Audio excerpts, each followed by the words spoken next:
Headline News Zinda Swedalanpur. બનાસકાંઠાના વડગામના છાપી પંથકમાં ભારે વરસાદથી છાપીનો સંપર્ક કપાયો છે. બનાસકાંઠાના છાપી હાઈવેથી છાપી ગામ તરફ જવાના માર્ગ પર પાણી ભરાતા માર્ગ બંધ થયો છે. છાપી બ્રિજ આજુબાજુ આવેલી સોસાયટીઓમાં અને શાળાઓમાં અને જીઈબીની કચેરીમાં પણ પાણી ઘૂસ્યા હતા. છાપીના અનેક વિસ્તારોમાં કેડસમાં પાણી ભરાયા છે તો બીજી તરફ ખેતરો પણ બેટમાં ફેરવાઈ ગયા છે.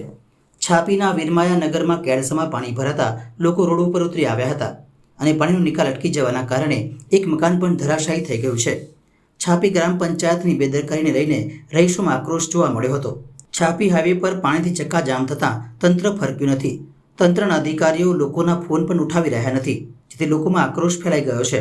હવે આજે જે પાણી વરસાદ આવ્યો છે રાતની બરાબર છે, એમાં commercial complex metro plaza complex બનાવ્યું છે, જે પાણીનું ખુલ્લું વહેણ હતું તો નાળા નાખી અને ગેરકાયદેસર દબાણ કરી અને પાણીનો રોકાવટ કરેલો છે. તે એના લીધે આજે આખી વીરમાયાનગર સ્કૂલ, વીરમાયાનગર આખી સોસાયટી, બાજુમાં સબ સ્ટેશન અને બાજુમાં એક્શન ને બધું ટોટલી પાણીમાં ગરકાવ થયેલું છે. અને ઓલરેડી મામલતદાર સાહેબ 1 વર્ષ પહેલા અને તોડવાનો હુકમ કરેલો છે.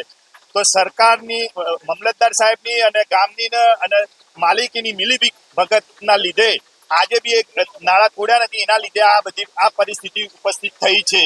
તો આમાં હું એ જ વિનંતી કરું કલેક્ટર સાહેબ તથા મામલતદાર સાહેબ રૂબરૂ સ્થળ ઉપર આવી અને એનો જેવો જલ્દી નિકાલ કરે, નકર જો ફરીથી આવું જો થશે તો લોકોને બહુ મુશ્કેલીમાં મુકાઈ જાય એવી પરિસ્થિતિ નિર્માણ થઈ છે.